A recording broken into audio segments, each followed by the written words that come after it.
Bonjour. Et bienvenue sur Sueur Froide. Pour soutenir la chaîne, vous pouvez liker, commenter et partager. Merci.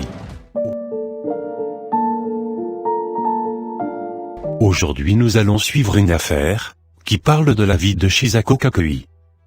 Chisako est née le 28 novembre 1946, dans le sud-ouest du Japon. Elle grandit dans la ville de Kitakushi, à Fukuoka. Elle est une étudiante brillante, qui obtient de bonnes notes à l'école. Elle espère poursuivre ses études à l'université, mais son père ne lui permet pas, car il pense que les femmes ne sont pas faites pour des études supérieures. En 1965, Chisako commence à travailler dans une banque, et 4 ans plus tard, en 1969, alors qu'elle a 23 ans, se marie, et elle quitte son travail à la banque. Le couple a 2 enfants ensemble. Son mari est entrepreneur d'une imprimerie commerciale, et la famille mène une vie confortable. En 1994, le mari de Chisako subit une crise cardiaque, et passe quelques jours à l'hôpital. Après quelques jours d'hospitalisation, on retourne chez lui, puis il meurt, très peu de temps après. Il avait 54 ans. Après la mort de son mari, Chisako prend la direction de l'imprimerie, mais rapidement l'entreprise commence à faire faillite. Suite à cela, elle accumule beaucoup de dettes. Dans l'année qui suit la mort de son mari, Chisako ferme l'entreprise, et elle perd sa maison. Peu de temps après, Chisako se remarie. Son deuxième mari est un grossiste pharmaceutique de Guma, au Japon. Le couple se marie en 1995, alors que Chisako a 49 ans et son mari 59 ans. En 2006, après 11 ans de mariage, Chisako est à nouveau veuve, lorsque son mari décède suite à un accident vasculaire cérébral.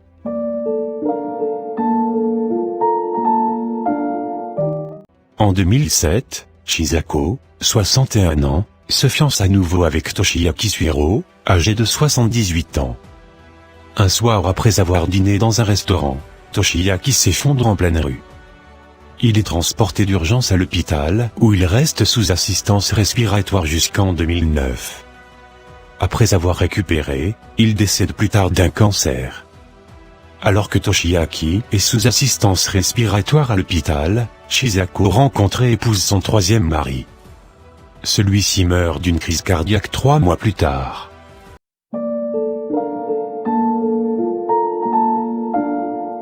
En 2011, Chisako s'est à nouveau fiancée. Cette fois, à Masanori Honda, 71 ans. Le 9 mars 2012, Masanori perd connaissance alors qu'il conduisait sa moto. Moins de 2 heures plus tard, à l'hôpital, les médecins confirment sa mort. 2 mois avant sa mort, en janvier 2012, Chisako avait déjà commencé à sortir secrètement avec d'autres hommes par le biais d'une agence de rencontres. Peu de temps après, Chisako commence une relation avec un architecte à la retraite, nommé Minoru Yoki. Avant de connaître Chisako, Minoru Yoki luttait contre la solitude et une rechute d'un cancer de poumon. Mais en juillet 2013, la vie s'améliore, il guérit de son cancer suite à un traitement par radiothérapie, et il est en excellente santé. En août 2013, Yoki écrit dans un email adressé à Chisako qu'il veut rester ensemble pour toujours. Ils sont proches, ils mangent souvent ensemble et passent la nuit chez l'autre. Après une courte romance avec Chisako, il décède d'un cancer de poumon, en novembre 2013. Quelques semaines seulement après la mort de Minoru, Chisako se remarie pour la 4e fois.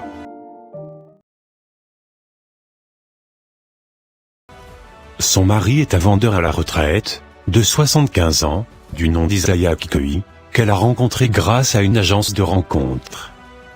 Moins de 2 mois plus tard, le 28 décembre 2013, Iseo est retrouvé mort chez lui à Muko, près de la ville de Kyoto. Interrogé par la police, Chisako semble totalement dévastée par la mort de son nouveau mari.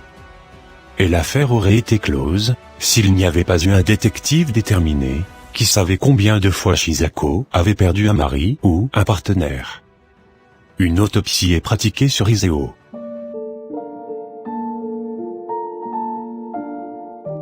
Les autopsies sont rares au Japon et ne sont généralement pratiquées qu'en cas de suspicion d'actes criminels, ce qui explique peut-être pourquoi la mort de ses anciens partenaires est passée largement inaperçue à l'époque. Mais la mort d'Iso est considérée comme suffisamment suspecte pour justifier une autopsie, qui révèle des quantités mortelles de cyanure dans son cœur, son sang et son estomac, ainsi qu'une érosion de son estomac. Finalement, Chisako est arrêté en novembre 2014. Les perquisitions de son domicile à Kyoto et de son appartement à Osaka ont permis à la police de commencer à monter un dossier contre elle. On découvre que Chisako s'est inscrite dans au moins 10 agences de rencontres, où elle a fourni des détails très précis sur le type d'homme qui l'intéressait. Personne âgée sans enfant, et riche. Des traces de cyanure sont trouvées dans les ordures de la maison, et un petit sac de cyanure est retrouvé enterré dans la terre d'un pot de fleurs, que Chisako avait tenté de jeter dans un centre de recyclage voisin. D'ailleurs, les autorités trouvent aussi des compléments alimentaires et des capsules vides dans l'appartement de Kakei, suggérant qu'elle les a vidés, et les a remplis de cyanure. Chisako est accusée de 3 meurtres, son 4e mari, Isaya, Kakei, Minoru Hioki et Masanori Honda. Également, en plus de la tentative de meurtre de Toshiaki, la police envoie des documents au procureur la reliant au meurtre de 4 autres hommes, mais les procureurs décident de ne pas l'inculper pour ces accusations, en raison de preuves insuffisantes.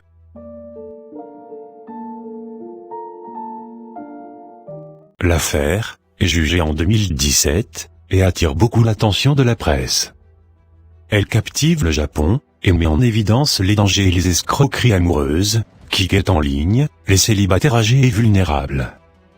Le Japon est l'un des taux de meurtre les plus bas au monde, environ 0,2 pour 100 000 habitants, contre 1,2 et 5,4 au Royaume-Uni et aux États-Unis respectivement. C'est peut-être pour cette raison que le public s'est beaucoup intéressé à cette affaire, avec des files d'attente de 5 à 600 personnes essayant toutes d'obtenir un billet pour observer les débats. Chisako plaide non coupable. L'accusation affirme que Chisako s'est liée d'amitié avec des hommes âgés riches et sans enfants, dont la majorité a été rencontrée par le biais de services de jumelage. Elle les charmait et gagnait leur confiance.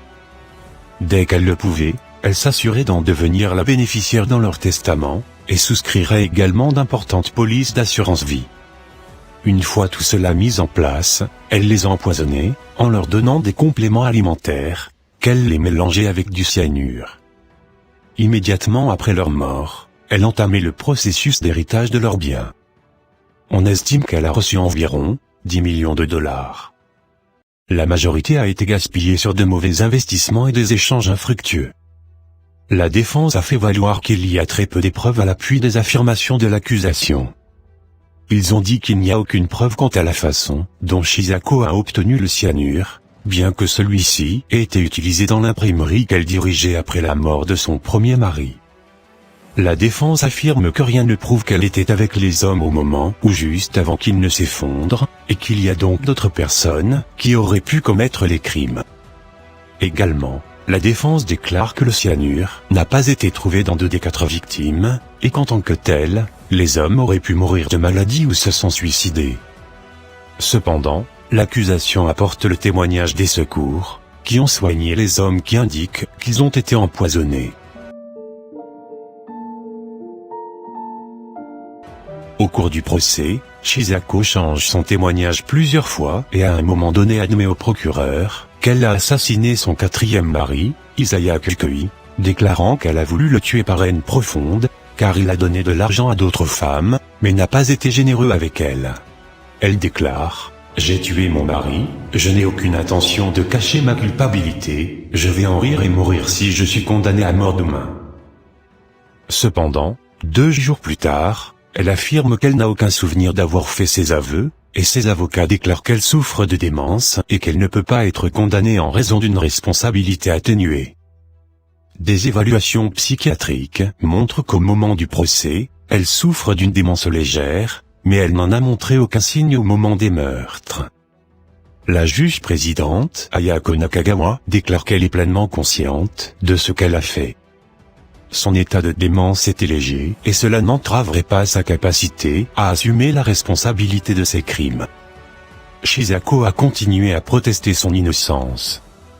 Cependant, elle a été reconnue coupable de 3 meurtres et d'une tentative de meurtre. On pense qu'elle a peut-être été responsable de la mort de nombreux autres hommes avec lesquels elle avait eu une relation amoureuse, mais cela n'a pas pu être prouvé en raison du passage du temps et l'incinération d'un grand nombre de ses victimes potentielles. Le 7 novembre 2017, elle est condamnée à mort par pendaison. Ses avocats déclarent qu'ils feraient appel.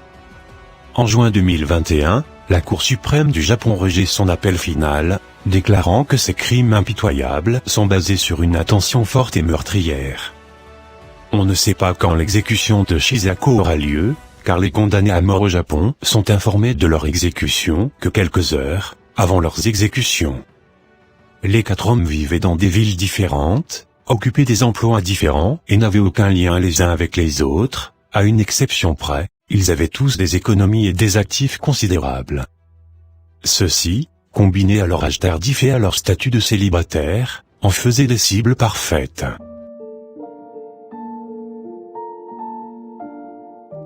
Bon, merci beaucoup d'avoir écouté et visionné cette histoire vraie. Dites-moi ce que vous pensez de cette histoire en commentaire. Comme toujours, je serai intéressé à les lire.